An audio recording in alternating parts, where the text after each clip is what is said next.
In terms of the benefits then, so we are talking about physical benefits, we are talking about mental benefits, of course. Yes, there's a lot right? of... So, and then of course comes the emotional benefits as well. So if you're mentally stable and things, so you would help you to also be able to focus and be there present in the moment. See, besides the physical benefits, the physical these are the side benefits of doing yoga. Right. What yoga actually does is much more. It aligns your system to its natural, brings your system to its natural alignment, and there is a lot of mental clarity. There is a sense of balance which sets in, and there's a state of stillness that you reach, so that it is so calming.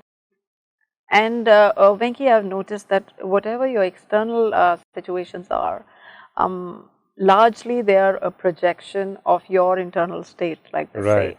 So if your internal state is in a state of balance, you are very well equipped.